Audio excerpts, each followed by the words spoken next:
ಶಿವಣ್ಣ, ಶಿವಣ್ಣ, ನನ್ನ ಮಗನ ಹುಡುಕಿದ್ಯಾ? ಎಲ್ಲಾದ್ರೂ ಕಾಣಿಸಿದ್ನಾ? ಇಲ್ಲ ಯಾರಿಗಾದ್ರೂ ಕಾಣಿಸಿದ್ನಂತ? ಅಣ್ಣ, ನಾವ್ ಅರ್ಧ ಊರಲ್ಲೂ ಕೇಳ್ಕೊಂಡ್ ಬಂದ್ವಿ, ಯಾರು ನೋಡಿಲ್ಲ ಅಂತಿದ್ದಾರೆ. ಅಮ್ಮನೂ ಗಾಬರಿ ಆಗ್ತಿದ್ದಾರೆ. ನಾನ್ ಇವ್ರಿಗೆ ಸಮಾಧಾನ ಹೇಳೋದು ಇಲ್ಲ ಅವನನ್ನು ಹುಡ್ಕೋದು ಒಂದು ಗೊತ್ತಾಗ್ತಾ ಇಲ್ಲ. ಇದೇ ಕೈಗಳು ಅವತ್ತು ನನ್ನ ಮಗನ ಉಳಿಸಿದ್ದು. ಇವತ್ತು ಇದೇ ಕೈಗಳು ನನ್ನ ಮಗನ ನನ್ನ ಹತ್ರ ಕರ್ಕೊಂಡು ಬಂದು ಸೇರಿಸುತ್ತೆ ಅನ್ನೋ ನಂಬಿಕೆ ನನಗಿದೆ ಶಿವಣ್ಣ. ಆ ನಂಬಿಕೆ ನನಗಿದೆ.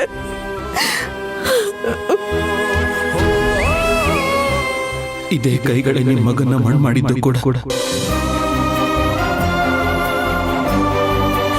ಶಿವಣ್ಣ, ಯಾಕೇನು ಮಾತಾಡದೆ ಸುಮ್ಮನೆ ಇದೆಯಾ?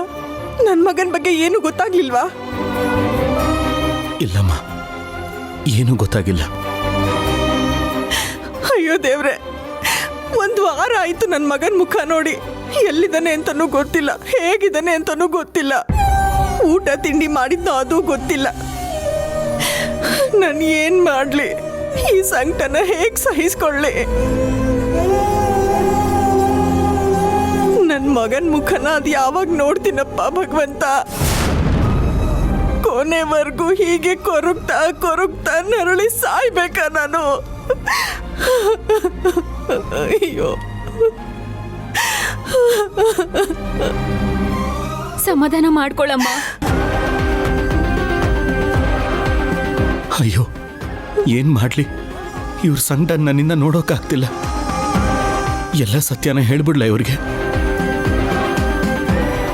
ಇವ್ರ ಮಗ ಸಿಗ್ತಿಲ್ಲ ಅಂತಾನೆ ಇಷ್ಟೊಂದು ನೊಂದ್ಕೋತಿರೋರು, ಅವ್ನು ಸಿಗೋದೇ ಇಲ್ಲ ಅಂತ ಗೊತ್ತಾದ್ರೆ ಇನ್ನು ಆ ನೋವನ್ನ ಹೇಗೆ ಸಹಿಸ್ಕೋತಾರೆ?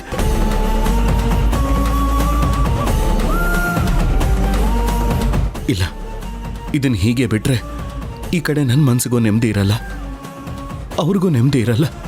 ಕೊನೆ ಪಕ್ಷ ಸತ್ಯ ಹೇಳಿಬಿಟ್ರೆ 2 ದಿನ ಹತ್ತು 3ನೇ ದಿನ ಇಂದಾದ್ರೂ ನೆಮ್ಮದಿಯಾಗಿರ್ತಾರೆ. ಇಲ್ಲ ಅಂದ್ರೆ ಆ ಕಣ್ಣೀರಲ್ಲೇ ಕೈ ತೊಳಿತಾ ಇರ್ತಾರೆ. ಹಾಗಾಗ್ಬಾರ್ದು. ಸತ್ಯ ಹೇಳ್ಬಿಡ್ತೀನಿ. ಹೌದು.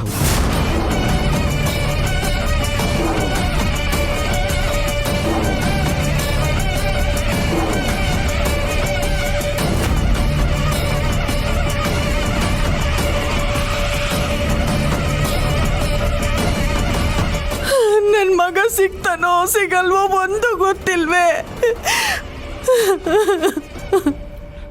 ಅಮ್ಮ, ನಿಮ್ಮ ಮಗ ಸಿಗಲ್ಲ.